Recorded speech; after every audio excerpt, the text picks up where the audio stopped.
Bonsoir et bienvenue, voici les titres du 22h ce soir. Après l'Assemblée nationale, c'est au tour du Sénat. Au lendemain de son discours de politique générale, Jean-Marc Ayrault a pris la parole devant les sénateurs. Discours moins long que la veille, mais avec la même détermination affichée de redresser le pays dans la justice. La majorité applaudit, l'opposition joue les troubles fêtes. Et un sujet fait polémique, le non-cumul des mandats. Invité du 22h pour en parler, la vice-présidente du Sénat, Barry Zakhari, dans un instant. Un tournant, mais quel tournant? Il n'y a aucun changement de cap, affirme le duo Hollande-Ayrault. Pourtant, l'horizon est bien sombre et les premières mesures annoncées en Conseil des ministres révèlent un tour de vis budgétaire, hausse des impôts et gel des dépenses publiques. Qui est concerné? Les classes moyennes seront-elles épargnées? Et plus généralement, pourquoi cette hantise du mot rigueur à gauche comme à droite d'ailleurs? C'est le débat du 22h ce soir. Et pendant ce temps, l'UMP étrenne ses habits d'opposants. La droite en profite pour dénoncer le matraquage fiscal du gouvernement ou encore une austérité qui ne dit pas son nom sur ce sujet. François Fillon et Jean-François Copé parlent d'une même voix tout en bataillant entre eux pour occuper la place du meilleur opposant. Voilà pour le programme de votre 22h. Merci d'être avec nous ce soir. Ce n'est pas le même discours que celui prononcé la veille à l'Assemblée nationale, mais Jean-Marc Ayrault a rappelé aujourd'hui au Sénat les grandes lignes énoncées dans sa feuille de route. Il y a le redressement du pays dans la justice, l'appel à l'effort national, la nécessaire réduction des déficits. Mais le Premier ministre, qui se trouvait pour la première fois au Sénat, a aussi insisté sur le rôle de cette Assemblée. Les détails avec Mounir Soussi. Avant son grand oral, le Premier ministre revoit ses notes. Guidé par le président du Sénat, Jean-Marc Ayrault, pur produit de l'Assemblée nationale, fait ses premiers pas au Palais du Luxembourg, une terre presque inconnue pour le chef du gouvernement. Mesdames, Messieurs les sénateurs, je suis heureux d'abord de vous saluer. Je dois dire que pour moi c'est assez impressionnant, c'est la première fois que je parle devant cette haute assemblée. Plus disciplinés que leurs collègues députés pendant le discours, une fois sortis de l'hémicycle, les sénateurs de l'opposition ont déjà des reproches à adresser au chef du gouvernement. Que dès le départ, il n'a pas voulu nous considérer au niveau où il devait nous considérer. Nous sommes la Haute Assemblée. Il devait demander un vote à tous les sénateurs sur son discours de politique générale. Il ne l'a pas fait et à partir de là, tout a, j'allais dire, foiré. Et il aura réussi son examen de passage quand il montrera des vrais signes de respect à l'égard du Sénat. Ce qui n'est pas le cas, puisqu'en refusant de faire voter le Sénat pour des raisons purement politiciennes et de tactique interne. Pour saisir les codes et les coutumes du Sénat, Jean-Marc Ayrault pourra compter sur les conseils d'anciens de la maison, aujourd'hui au gouvernement. Il y a en général une approche plus, on va dire, subtile que dans d'autres chambres. Il faut bien connaître les rouages, les équilibres politiques qui sont beaucoup plus fins qu'ils ne le sont à l'Assemblée nationale. Car s'il dispose d'une majorité confortable à l'Assemblée nationale, le Premier ministre devra composer avec toutes les sensibilités de ses alliés. Ici, la majorité ne tient qu'à 8 voix près. Et le moment le plus délicat pour le Premier ministre fut l'affirmation de la fin du cumul des mandats dès 2014, alors que les radicaux de gauche, partenaires de la majorité, ne cachent pas leur opposition au principe de sénateurs, disent-ils, coupés des collectivités locales. Ils sont rejoints dans leur réserve par des élus socialistes. Les détails avec Elisa Bertolomé.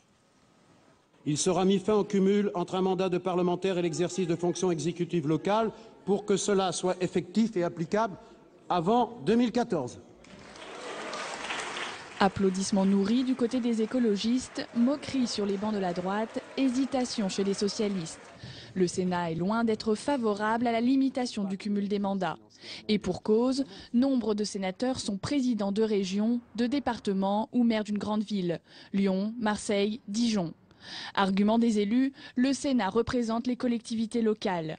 Pas question donc pour les sénateurs de se couper des territoires. Ce qui empêche un parlementaire de faire du travail de bonne qualité, c'est d'être coupé des réalités du terrain, de passer sa vie à Paris et de ne plus savoir ce qui se passe chez lui, de ne plus savoir ce que pensent et ce que souhaitent nos concitoyens et de ne même plus savoir pour un sénateur ce qu'est une collectivité alors que nous représentons les communes de France. Les discussions sur le texte s'annoncent donc houleuses. La majorité sénatoriale est loin d'être unanime. Si les écologistes y sont réellement favorables, les radicaux refusent de voter la moindre limitation du nombre de mandats. Les socialistes, eux, sont partagés. Le projet de loi il va être voté l'année prochaine, c'est pas cette année. D'ici là, on aura fait valoir tous nos arguments. Je sais bien qu'aujourd'hui, la demande citoyenne et vers le mandat unique. Encore, je le modère, parce que c'est sans doute une demande des militants.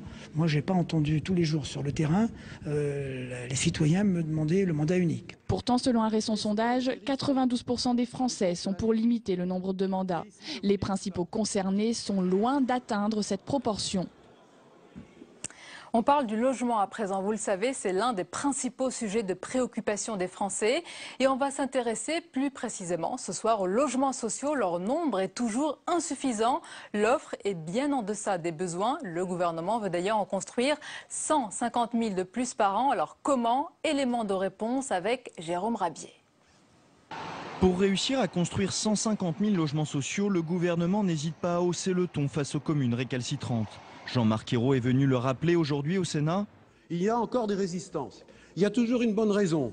Parfois, il y a eu des tentations parlementaires pour limiter les obligations. Eh bien, le gouvernement fera des propositions qui imposeront une sanction plus forte, j'ai dit multipliée par 5, pour ceux qui ne respectent pas la loi, qui ne respectaient bien le fassent aussi.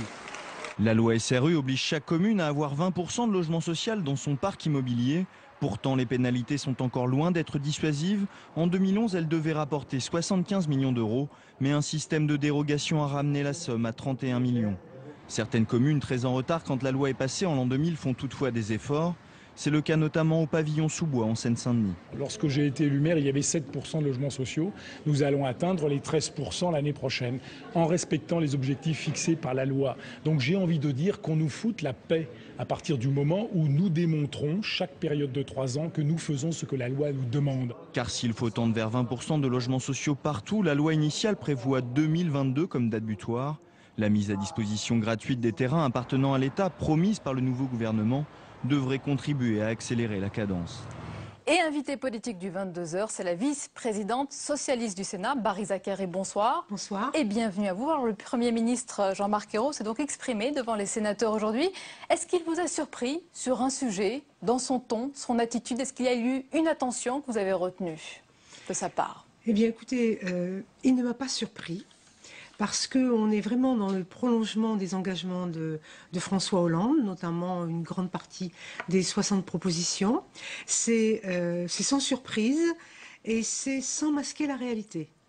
Donc pour moi, c'est vraiment la prolongation de ce que François Hollande a dit devant les Français. Et Jean-Marc Ayrault a une feuille de route qu'il respectera. C'est donc la voix de François Hollande qui s'est exprimée. C'est la voix d'un candidat à la présidence de la République qui s'est engagé devant les Français et un exécutif qui a une feuille de route et qui l'exécute. C'est-à-dire qu'on a remis les choses à l'endroit. C'est-à-dire que le président de la République impulse, a été élu sur son nom, a été élu sur un programme, et un Premier ministre qui met en musique la feuille de route du président de la République. La droite au Sénat dénonce une marque de mépris du Premier ministre qui n'a pas, comme à l'Assemblée nationale, demandé le vote de confiance au Sénat. Est-ce que vous comprenez la frustration de vos collègues? Alors absolument pas. Absolument pas. Il n'y a pas d'obligation en la matière. Certes. Il n'y a pas d'obligation en la matière. François Fillon était venu de la même manière et il n'avait pas demandé le vote du Sénat. Mais puisque vous parlez de changement de mœurs, ça aurait pu faire l'objet d'un changement? Ça aurait pu faire l'objet d'un changement, effectivement. Le gouvernement a fait ce choix. Il doit être respecté. Et je trouve que vraiment... le Sénat n'est plus un long fleuve tranquille que j'ai connu dans le passé. Nous avons une droite qui est, comment dire, l'amertume ne doit pas empêcher le comportement républicain. Et je pense qu'ils n'ont pas eu de comportement républicain devant Laurent Fabius et devant Jean-Marc Ayrault. Vous avez évoqué le Sénat qui n'est plus un long fleuve tranquille. Est-ce que c'est parce qu'il n'y a plus une majorité, il n'a pas une majorité confortable, c'est une petite majorité? Est-ce que le Sénat aujourd'hui c'est le maillon faible justement de la majorité présidentielle? Je ne pense pas que ce soit le maillon faible. D'ailleurs, ça a été prouvé hier, puisque nous avons eu un vote sur l'ordre du jour et nous avons prouvé à nos amis de la droite républicaine que effectivement, eh bien, le vote, ça a été voté largement. L'ordre du jour, Barry Zakari, mais quand on va rentrer dans le dur, comme on dit, quand il y aura le collectif budgétaire, croyez-vous que vous serez suivis par les communistes quand on les entend aujourd'hui? Tous veulent le succès de la gauche. Tous veulent le succès de la gauche. Et ça a été réaffirmé aujourd'hui. Donc moi je suis assez optimiste. Nous arriverons à trouver les voies et moyens pour trouver une majorité. Mais les communistes ne sont pas selon vous le poil à gratter aujourd'hui du Sénat? Mais c'est bien de l'être. Ah, donc ils le sont. C'est bien, non mais c'est bien de l'être. C'est bien jusqu'à quelle limite? On verra, on verra. Alors un sujet sensible pour les élus a été évoqué aujourd'hui par le Premier ministre, c'est la fin du cumul des mandats. Effectif, dit-il, avant 2014. Ça ne plaît pas à tout le monde, y compris dans les rangs socialistes. Est-ce que, selon vous, il faut le faire? Eh bien écoutez, c'est une attente de nos militants. C'est une promesse faite, ça a été voté par les militants. Ça rentre dans le cadre de la rénovation du Parti socialiste. Il me semble maintenant, effectivement, il faut voir la limite du cumul des mandats, jusqu'où elle va aller. Mais nous avons le temps. Pour vous, jusqu'où doit-elle aller justement? Écoutez, moi personnellement, je ne cumule pas. Mandat de c'est un exemple, mais pour les autres, il y en a qui cumulent. Eh bien, on pourrait avoir un cumul des mandats avec un mandat qui n'est pas un mandat exécutif, jusqu'à, par exemple, la gestion d'une collectivité de 20 000 ou 30 000 habitants. Je pense que ça serait acceptable. Et ça garderait, et on pourrait dire que les sénateurs gardent le lien avec la collectivité. Ça ne serait pas hors sol. Écoutez ce que dit le président du groupe Radicaux de Gauche. Il dit qu'on va retrouver justement des élus qui sont déconnectés de leur territoire. Il y a ce risque, selon vous, quand même? Je ne pense pas, si nous adoptons une formule qui permet la possibilité de garder le lien avec le terrain et le territoire. Vous savez, moi, j'ai renoncé à mon mandat local. Et ce n'est pas une raison, c'est absolument pas une raison pour laquelle je ne suis pas au courant. Je suis au courant de tout ce qui se passe dans ma mairie d'arrondissement. Donc, il y a une tradition française de l'ancrage local. Il faut quand même couper ce lien, selon vous? Je ne pense pas qu'il faille le couper. Il ne faut pas le couper. Il faut pouvoir le maintenir. Mais il y a 1001 manières de le maintenir. Mais si nous restons, par exemple, sur un mandat de parlementaire, puisque la possibilité d'avoir un mandat qui ne soit pas un mandat de nature exécutive, entre 20 000 et 30 000 habitants, je pense qu'on gardera le lien avec le terrain. Justement, ces territoires, tout le monde est appelé à faire un effort aujourd'hui dans la réduction des déficits. Les dotations de l'État aux collectivités locales sont donc gelées jusqu'en 2017, a dit Jean-Marc Ayrault. Est-ce qu'il faut aller plus loin, comme l'a préconisé la Cour des comptes, et demander plus d'efforts à ces territoires? Écoutez, le gel, c'est déjà un effort. Et je pense qu'ils participeront à l'effort national, comme le feront une partie des Français. Donc je pense que le gel, c'est déjà un effort qui n'est pas négligeable pour les collectivités locales, qui ont de plus en plus d'attributions, sans pour autant en avoir les moyens. Mais il paraît qu'ils ont de plus en plus de doublons aussi dans leurs effectifs. Peut-être qu'il va falloir regarder de ce côté-là. Ah, donc c'est peut-être une piste à suivre. C'est peut-être une piste. Alors, autre sujet, Barry Zacharie, je sais qu'il vous tient à cœur, c'est le droit de vote des étrangers aux élections locales. C'est l'une des promesses de François Hollande. Le gouvernement n'a pas l'air très pressé de la mettre en œuvre. Elle a fait l'objet d'un mot, d'une phrase hier à l'Assemblée nationale par Jean-Marc Ayrault, pas plus? Je pense que cette promesse sera tenue. Elle sera tenue et je pense que nous aurons une majorité parce qu'il y a quand même dans les rangs de l'opposition des humanistes qui comprennent parfaitement. Je vois par exemple Borloo qui a dit que lui, il voterait la loi pour le droit de vote des étrangers en France. Vous pensez obtenir la majorité des 3/5 au Congrès? Peut-être qu'on l'obtiendra si on arrive à convaincre. Peut-être le gouvernement si on arrivera, mais on pourrait aller vers un référendum. Mais regardez, déjà au Sénat, pour le vote de confiance, il n'est pas allé. Non. Je pense qu'on peut aller en référendum et que nos concitoyens sont parfois, plus en avance que ne le sont nos politiques. Vous pensez que si on passait par la voie référendaire, les Français voteraient majoritairement oui à ce droit de vote? On nous disait en permanence que jamais on pourrait élire quelqu'un issu de l'immigration. À l'Assemblée, il y a une dizaine de personnes qui ont fait leur entrée à l'Assemblée alors qu'ils sont issus de l'immigration. Les Français ne voient plus les différences et pensent que le droit de vote, comme pour nos ressortissants européens, et après tout, c'est le droit c'est la résidence, ils payent leurs impôts. Il y a énormément de raisons. Et je pense que si on leur explique de manière raisonnable, si on n'en fait pas une focale pour l'extrême droite, si la droite républicaine se reprend, eh bien, ça sera possible. Mais les Français qui nous regardent, ils se disent, mais il y a des urgences sociales, économiques, est-ce qu'il faut vraiment faire passer... C'est vous qui en parlez. Il y a des urgences. Il y a le pouvoir d'achat, il y a le pacte de croissance qui a été arraché par François Hollande alors qu'on disait que ce n'était pas possible au Conseil européen. Il a évité le tête-à-tête avec Merkel. Il s'est aidé d'un certain nombre d'autres Européens en faisant de l'évitement et en demandant à d'autres la possibilité de voter ce pacte de croissance. Je pense que c'est tout à fait... Comme le droit des étrangers, ça sera 2014. Ça peut attendre 2013, fin 2013, 2014. Mais en tout cas, ça sera pendant la mandature. Ça a été promis et je pense que ça se fera. Est-ce que la femme de gauche que vous êtes est à l'aise aujourd'hui avec la politique de rigueur menée par le gouvernement? Alors pour moi, c'est pas une politique de rigueur. Ça vous hérisse aussi les cheveux. Ni une politique d'austérité. C'est un effort qui est demandé à ceux qui ne l'ont pas fait dans le passé, qui ont été les enfants gâtés du quinquennat de M. Sarkozy. Et voilà, je pense que tous les Français peuvent le comprendre, la difficulté dans laquelle nous sommes. Il y a des promesses qui ont été tenues, notamment sur les emplois publics à effectif constant. Et ça se fera dans la justice. Les décisions qui sont prises, comme l'encadrement des loyers, comme la suppression de la franchise de 30 € pour l'aide médicale d'État, pour les sans-papiers, la prise en charge des frais de scolarité pour les enfants... La justice, mais vous ne prononcez pas le mot. Là, non, il n'y aura pas de rigueur, c'est pas la rigueur, c'est le pragmatisme. Nous ne sommes absolument pas dans l'idéologie comme l'était la droite avec la RGPP par exemple, et qui a poussé à réduire nos services publics sans désendetter l'État. Nous sommes dans le pragmatisme et dans l'effort qui sera demandé à tous par pragmatisme. Beaucoup, Bariza Chiari, on note quand même que le mot rigueur reste tabou, même s'il a été, vous le savez, prononcé aujourd'hui par Marie-Lise Lebranchu, la ministre de la fonction publique, a estimé que les fonctionnaires devaient affronter, je cite, un grand moment de rigueur avant, il est vrai, de se reprendre plus tard dans la journée à sa sortie du Conseil des ministres. Mais elle a confirmé son appel à l'esprit de responsabilité des fonctionnaires indispensable au redressement de la France. Le gouvernement confirme aussi les hausses d'impôts de quelques 7 milliards d'euros en 2012. Effort qui portera sur les entreprises et les ménages les plus aisés. On voit tout cela avec Sophie Normand.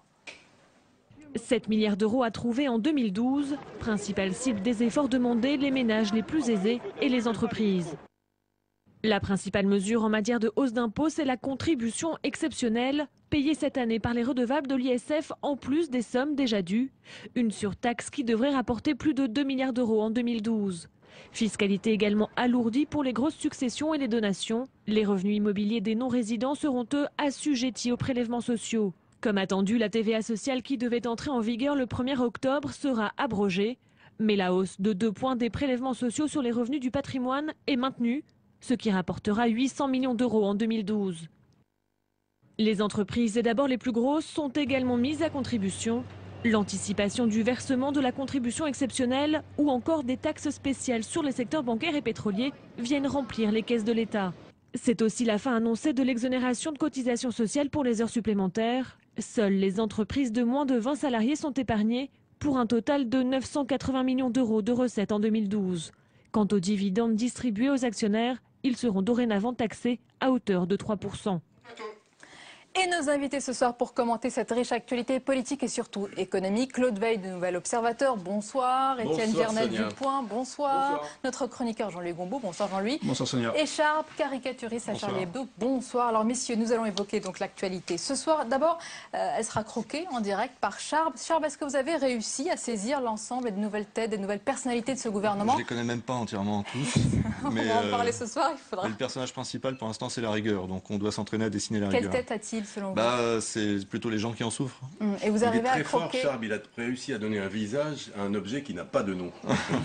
Est-ce que vous arrivez à croquer Jean-Marc Ayrault? Il paraît qu'il est difficile. Je l'ai fait qu'une fois en m'appliquant, mais on a 5 ans pour le faire, ou à peu près. Vous avez quelques secondes parce qu'on va en parler tout de suite. Alors justement, messieurs, on va commencer par parler de la marque Ayrault en 2 jours, 2 discours, et aujourd'hui un discours au Sénat. Un style, lequel selon vous, Étienne Vernel? Pas beaucoup, c'est ça l'intérêt peut-être de l'exercice, de ne pas imprimer de marque. On voit bien que ce gouvernement est marqué par une maîtrise extraordinaire de la communication, parce qu'il y a une sorte de glissement sémantique très maîtrisé, très lent, d'un programme un peu vaudou, il faut bien le dire, à un programme un peu plus sérieux. Alors on n'est sans doute pas arrivé au bout de l'affaire, Mais Jean-Marc Ayrault, par sa maîtrise et parfois par une forme d'ennui d'ailleurs, qui a son utilité, hein, pourquoi absolument vouloir quelqu'un de flamboyant, il est très utile pour ça, il sait très bien marquer les choses, il distille des petites phrases, des petites choses. Ça avance doucement à son rythme et ça fait pas de vagues. Alors on peut souligner quand même l'imagination du Premier ministre et du gouvernement pour trouver des synonymes au mot rigueur. Il y a effort, il y a vérité, il y en a beaucoup. Responsabilité, Mais pourquoi... redressement juste. Pourquoi? Qu'est-ce qui rappelle ce mot? Il rappelle l'épisode douloureux de 1983? Oui, il y a quelque chose de ça, oui. C'est vrai que pour ceux qui ont connu cette période, il y a des parallèles. Sauf que ce qui est totalement différent, évidemment, c'est qu'en 83, il y a eu véritablement un tournant. Là, on ne peut pas parler de tournant, puisqu'en réalité, le gouvernement démarre. Et on ne peut pas dire que jusqu'à présent, il a multiplié les largesses et qu'il est obligé de faire un virage à 180 degrés. En réalité, il s'inscrit pas à pas dans un fil qui était dessiné par l'itinéraire de la campagne de François Hollande, au départ de laquelle, je vous le rappelle, il avait dit, en gros, il n'avait pas dit comme ça, mais les caisses sont vides, il n'y a pas grand-chose à distribuer, n'attendez pas le grand soir. Et donc, depuis, la situation n'a fait que se dégrader. La croissance est encore plus faible qu'on ne pensait, donc les déficits encore plus importants qu'on ne le redoutait. Et donc le gouvernement s'inscrit dans une trajectoire de conversion progressive des Français aux nécessités et aux contraintes du temps. C'est une belle phrase, il faut la noter. Mais avec un souci obsessionnel, surtout ne pas affoler les populations, ne pas affoler les marchés, ne pas noircir le tableau, parce que c'est comme quand on emmène un enfant chez le dentiste. Si vous lui dites « je te préviens, ça va faire très mal », le gamin souffre. Avant même d'être assis sur le fauteuil, il commence à hurler. Jean-Luc Gombault, regardez le dessin de Charb, rigueur de droite, rigueur de gauche. Apparemment, c'est le même effet, malheureusement. C'est le cas? Moi, ce que je ne comprends pas, c'est cette insistance. D'ailleurs, Mme Lebranchu, ce matin, parlant des fonctionnaires, a dit qu'on entrait dans une grande rigueur. Et la pauvre... Ça lui a échappé. Ouais, oui, ça lui a échappé, mais si la première impression, c'est la bonne, et je pense que la formule qui sort spontanément du cerveau, c'est la bonne. C'est comme ça que ça se passe. Et effectivement, pourquoi les gens doivent avoir l'impression qu'on les mène en bateau? Parce que, effectivement, on parle pas aux enfants. Oui, ils savent très bien que, en tout cas, c'est peut-être pas la rigueur aujourd'hui, c'est pas la rigueur maintenant, mais on y va. On y va. Et peut-être, mais en tout cas, pour les fonctionnaires, ça commence déjà. Bon, on poursuit le gel du point d'indice, on supprime, on refiscalise les heures supplémentaires dont les professeurs sont très friands, notamment ceux du secondaire. Monsieur Ayrault dit dans sa déclaration de politique générale qu'il veut qu'on divise par 2 les mesures catégorielles. Attendez, on augmente la cotisation retraite de 0,1%. Ça fait parce que les mesures catégorielles, c'est un truc affreux, ça veut dire qu'il n'y a plus d'avancement. On va rentrer dans les détails, mais juste sur le mot rigueur, puisque Charb nous propose de jouer au jeu ni oui ni non, surtout ne pas prononcer le mot rigueur. Vous allez voir que ce soir, dans le journal de 20h de TF1, Jean-Marc Ayrault a réussi le jeu. Il ne prononce pas le mot rigueur, il parle donc de vérité. On va l'écouter. Je suis fondamentalement hostile à l'austérité. Je vais vous dire pourquoi. Parce que l'austérité, c'est l'affaiblissement de la France, c'est la multiplication des injustices, et on ne sortira pas avec l'austérité. C'est ce que nous combattons. Par contre, ce que je veux faire, je l'ai dit aux Français, la vérité, c'est qu'il faut sortir de la situation dans laquelle nous sommes, parce que nous héritons de 600 milliards d'euros de plus de dettes. Étienne Gernal, ils n'ont pas caché la vérité même pendant la campagne. Évidemment, ils ont menti, notamment sur le taux de croissance, de manière éhontée. Oui, ils ont menti quand Nicolas Sarkozy et François Hollande de la même manière. Tout le monde l'a surestimé. Pas tout le monde. François Bayrou, par exemple, ne la sous-estimait pas. Il donnait le chiffre de l'OCDE, qui était un chiffre parmi d'autres, mais qui était à peu près crédible. On n'a pas découvert maintenant que la croissance allait être moins importante. Si elle est un peu moins importante qu'on ne le prévoyait, il y a 2 mois, mais pas dans des proportions telles. Donc il y a eu un mensonge énorme là-dessus. Finalement, c'est passé assez bien, ce qui prouve bien que la vie politique française n'est quand même pas optimisée. Mais ce qui est amusant là, c'est qu'il y a une forme de double langage. C'est-à-dire, voilà, on refuse l'austérité, puis en même temps, on voit bien qu'on y va. Il y a quelque chose de très intéressant qui s'est passé aujourd'hui en commission des finances à l'Assemblée, où à une question d'Hervé Mariton qui demandait pourquoi est-ce que vous vous concentrez sur les hausses d'impôts et non pas moitié-moitié hausse d'impôts et baisse de dépenses comme le suggère la Cour des comptes. Eh bien, réponse de Pierre Moscovici, les économies de dépenses se font en projet de loi de finances. Ah, ça, c'est quand même intéressant comme information. Ça veut dire quoi? Ça veut dire que les vraies économies de dépenses vont arriver au moment de l'élaboration du budget, c'est-à-dire en octobre. On voit bien que le glissement, il est progressif. On commence à mettre un petit peu maintenant. Mais le véritable tournant, s'il arrive, il arrivera en octobre et pas avant. C'est chaque chose dans son temps. Voilà. Le hollandisme, c'est chaque chose dans son temps. Ça sert à rien d'affoler les populations. Je croyais que le changement, c'était maintenant. Oui, le changement, c'est maintenant, mais je vous rappelle que Jean-Marc Ayrault l'a dit, c'est pas, on ne sera pas jugé sur 100 jours, mais sur 5 ans. Donc, si on veut comprendre le hollandisme, c'est simple. Vous prenez le sarkozysme, vous le retournez comme une chaussette, c'est exactement le contraire. C'est-à-dire, le sarkozysme, ça consistait à chercher les points de fracture, provoquer l'opinion, provoquer les interlocuteurs, aller à l'affrontement, engager les preuves de force, prendre l'opinion à témoin de l'abominable conjuration des corporatismes et des conformismes qu'on avait à combattre, jouer les matamores, céder sur 50%, parce que ça finit toujours comme ça, et à la sortie, on voulait, au lieu des 2 pas annoncés, on en avait fait un, ce qui était quelquefois mieux que rien, et quelquefois pas dans la mauvaise direction, mais en tout cas, on avait bougé. Là, avec Hollande, on a exactement le contraire. Si on veut faire bouger l'opinion, compte tenu de ce qu'est l'état d'exaspération de l'opinion, des inquiétudes profondes sur le futur, chacun a peur pour sa retraite, sa protection sociale, son revenu, etc., il n'y a pas d'autre façon que de procéder exactement en sens inverse.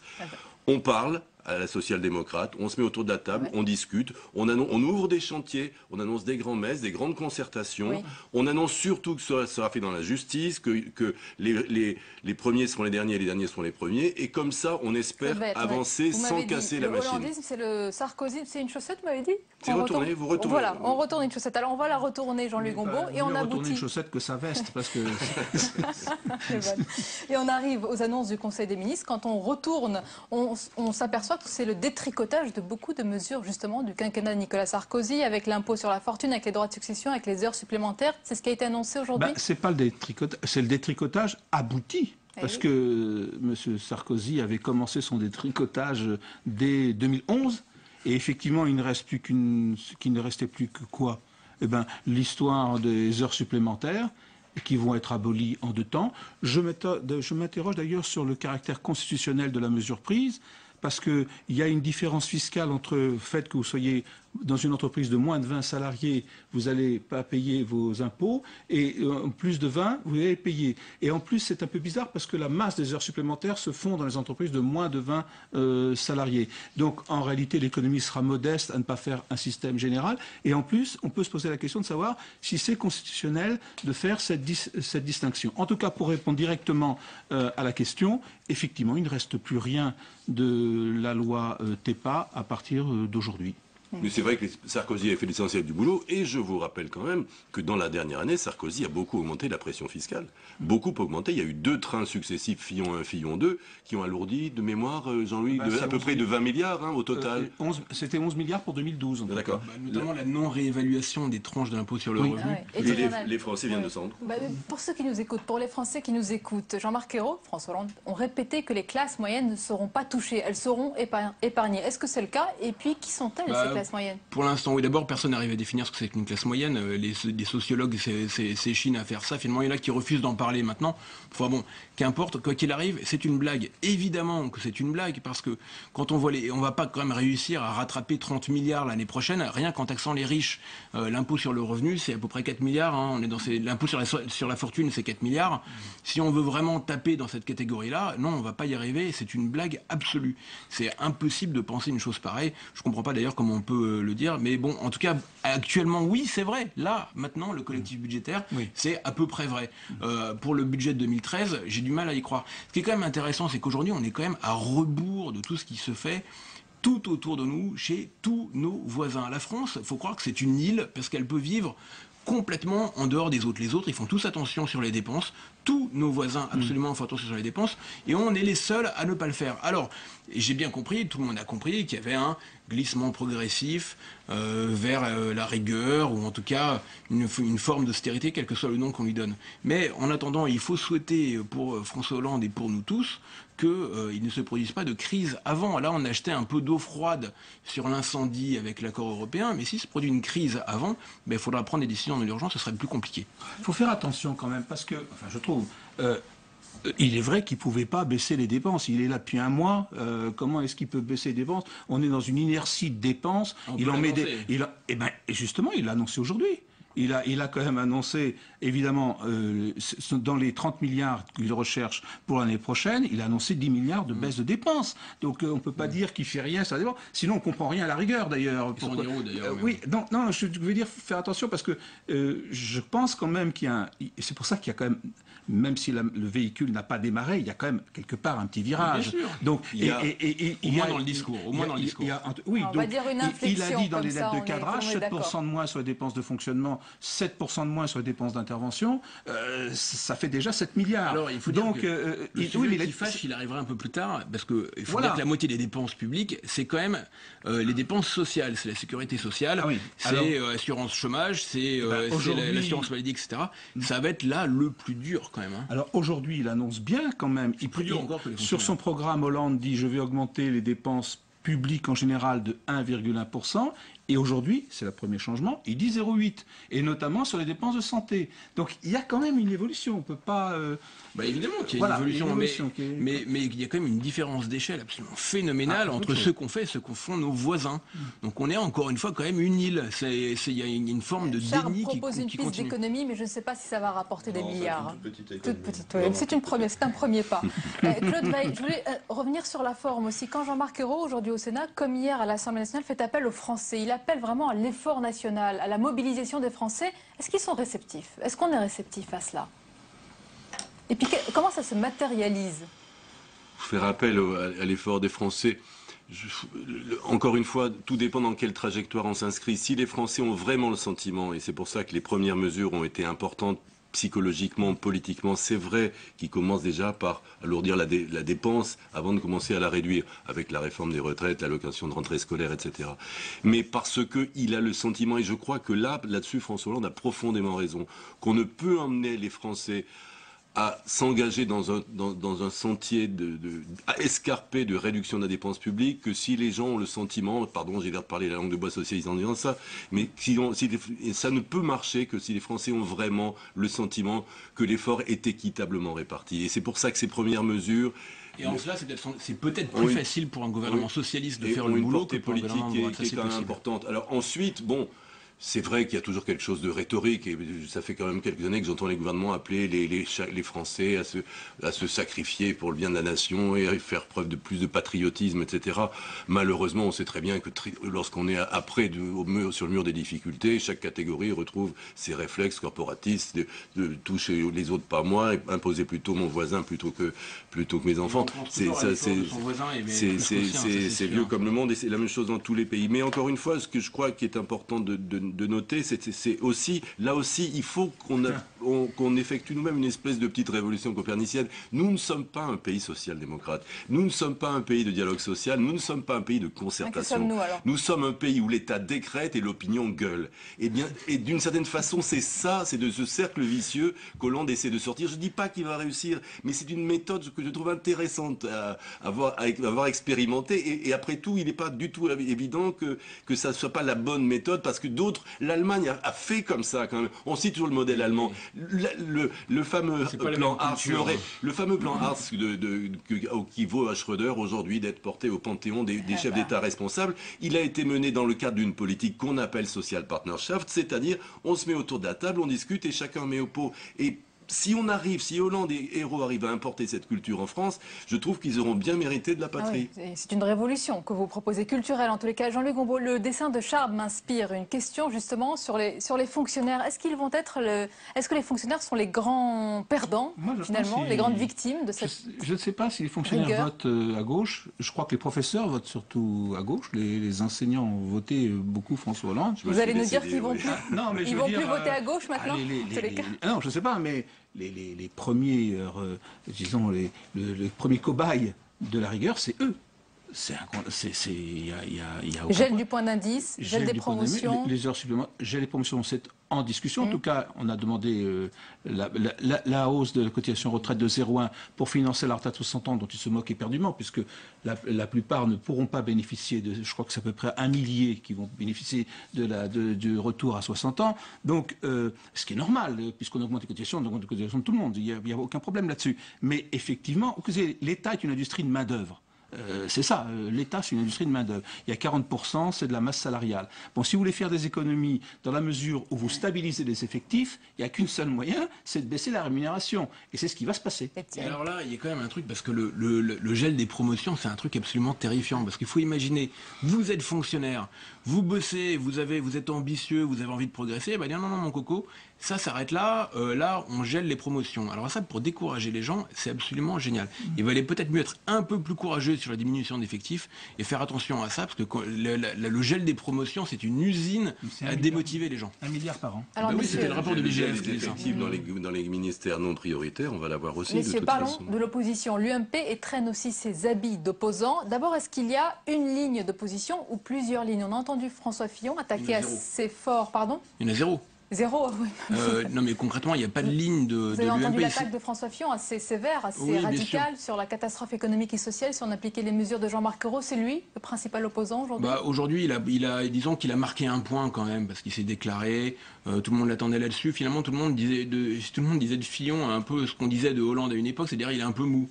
Et là, il a prouvé qu'il n'était pas mou, il s'est mis en avant, il a pris la parole, il a parlé fort, alors que Copé était plus habitué à tenir des discours un peu violents, lui était plus dans la mesure, etc. Est-ce qu'il est le premier opposant? Aujourd'hui, la ligne idéologique de l'UMP, elle ne s'est pas reconstruite encore. Il n'y a pas grand-chose, c'est difficile à dire, notamment sur l'Europe, qui est quand même le sujet le plus important du moment. On ne sait pas trop ce qu'ils pensent aujourd'hui.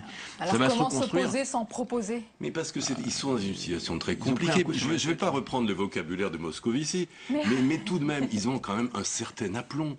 Parce que le diagnostic aujourd'hui, on pouvait le faire il y a 5 ans. Lorsque la droite arrive au pouvoir, la situation n'était pas radicalement différente. La France avait 3 problèmes. Le déficit du budget de l'État qui nous ôtait toute marge de manœuvre, le déficit des comptes sociaux qui fait que le fameux modèle français n'était pas financé, et le déficit du commerce extérieur qui signait le fait qu'on était en train de se faire éjecter de la mondialisation. Donc, sur ces grands chantiers prioritaires, où est-ce que le gouvernement a fait des avancées considérables? Où est-ce qu'il a fait preuve de courage? Où est-ce qu'il s'est attaqué vraiment aux réformes structurelles qui étaient nécessaires? Vous voulez quoi? Une autodissolution de la droite? Évidemment, ils sont là, il faut qu'ils se battent, c'est normal. Charles, d'après votre dessin, il va y avoir... Oui, parce qu'on parle toujours des règlements de compte en banlieue, les kalachnikovs qui circulent, mais ils n'ont pas intérêt à en avoir à l'UMP, parce qu'ils vont s'en servir dans pas longtemps. Je vous rappelle quand même que lorsque Fillon a osé dire, c'est pas 3 semaines avant les élections, c'est à l'automne 2007. Je suis à la tête d'un pays en situation de faillite. Il se prend immédiatement une avoinée de l'Élysée. T'as pas le droit de dire ça. Qu'est-ce que ça veut dire? Pas du tout, etc. Voilà. Oui. Et Jean-Louis, mais quand François Fillon dit cela, ça nous rappelle l'argument de campagne utilisé par la droite avant l'élection de François Hollande. Oh là là, si la gauche passe, vous allez voir ce qui va se passer. De baisse de bourse. Mais qu'est-ce qui s'est passé alors? C'est François Fillon qui avait dit ça. Il a une petite tendance, je ne dis pas qu'il a tort, mais une petite tendance un peu pessimiste de caractère quand même. Je ne dis pas, l'État français n'était pas en faillite. On ne peut pas dire ça. Non, pas... mais vous savez bien, Jean-Louis, qu'il envoyait un message. Non, je suis d'accord. Il envoyait un message à son patron pour lui dire, c'est bien gentil la politique que vous menez, mais il y a quand même des réalités. Je suis entièrement d'accord avec vous. Ce que je veux dire par là, c'est qu'il y a un tempérament chez Fillon qui est quand même sombre. Un peu différent de Copé d'ailleurs. Ah bon, vous le trouvez pas joyeux et gai? Fillon, non, mais je veux dire même. Et là, par exemple, dire qu'on va à la catastrophe, on ira peut-être à la catastrophe, j'en sais rien. Mais dire à partir de ce que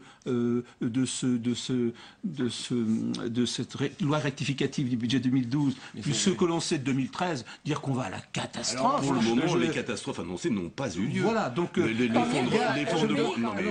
l'effondrement de la bourse n'a pas eu lieu. On n'est pas en guerre avec l'Allemagne. On n'est pas en guerre avec l'Allemagne, je vous rassure.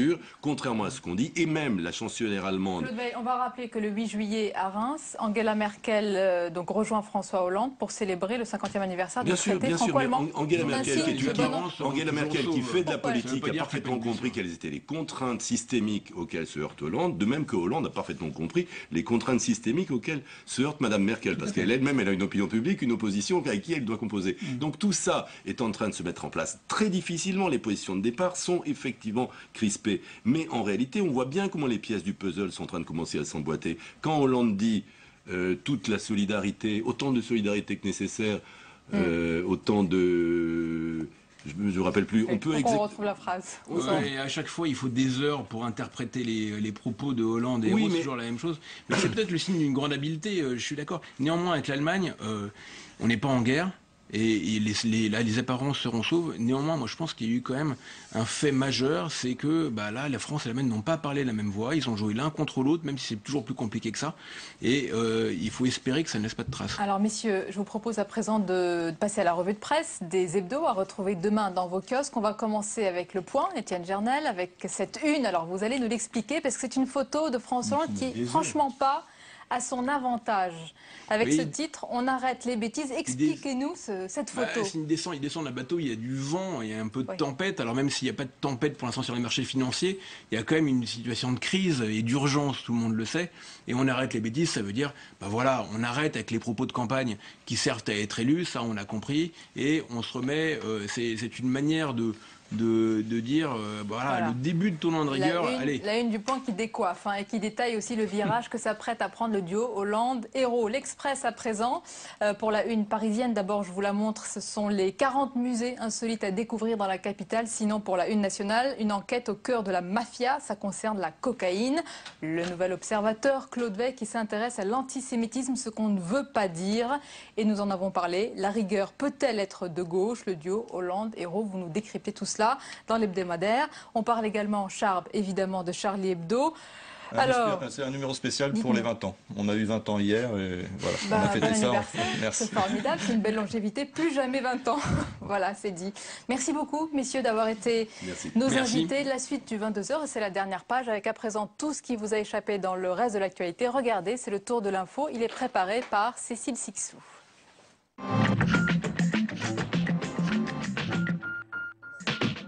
En Kapisa, désormais, c'est le drapeau afghan qui flotte. Il remplace celui de l'OTAN. Depuis ce matin, comme prévu, l'armée française a passé le témoin et laissé aux forces armées du pays le contrôle de la province afghane. Un transfert qui, sur le terrain, ne change pour le moment pas vraiment la donne. Les 3500 soldats français continueront à former l'armée locale jusqu'au moins fin 2012, date à laquelle ils commenceront à quitter le pays. Mise en examen de Didier Lombard pour harcèlement moral, l'ancien PDG de France Télécom était entendu aujourd'hui par les juges suite à la vague de suicides dans l'entreprise, une trentaine au total. 2 autres ex-dirigeants sont convoqués demain. Un peu de patience, le calendrier est fixé. On connaîtra bientôt le nom du futur président de l'UMP. Près de 260 000 militants sont appelés aux urnes les 18 et 25 novembre prochains. Objectif, trouver leur nouveau chef pour 3 ans. Jean-François Copé promet une élection transparente. Il ne faut pas se méprendre sur l'élection interne de 2012. Il y a eu parfois des propos un peu enflammés de tel ou tel de nos amis, évoquant l'idée qu'il s'agissait là d'élire celui qui serait le candidat de 2017. Je rappelle que ce n'est pas du tout l'esprit du bureau politique de l'UMP. Les candidats ont jusqu'au 18 septembre pour déposer leur candidature. Pour le moment, seul François Fillon s'est déclaré officiellement. Des retards et des inerties, mais aussi des encouragements. La Commission sur le contrôle de l'application des lois juge la loi renforçant l'égalité des droits des handicapés 7 ans après son adoption. Si l'accès au bâtiment reste compliqué, la loi a permis de réels progrès en matière d'insertion professionnelle et scolaire. Alors, la loi a permis beaucoup de progrès, a permis des applications qui ont amélioré la vie de chacun.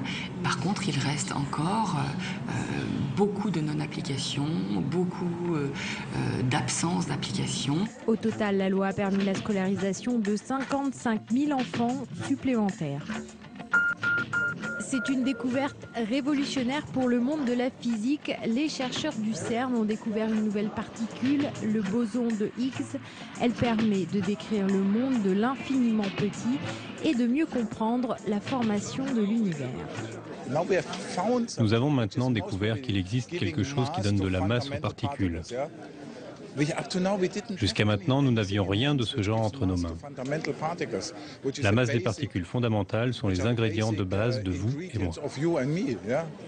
Le CERN fait des recherches sur cette particule depuis 2010. Mais d'où vient la dette? Aujourd'hui, c'est François Hollande qui accuse Nicolas Sarkozy. Mais déjà en son temps, l'ancien président accusait Jacques Chirac, qui lui rendait de son côté responsable François Mitterrand. Bref, effectivement, si chacun met la faute sur son prédécesseur, la dette, c'est bien l'homme de Cro-Magnon qui l'a contractée en premier.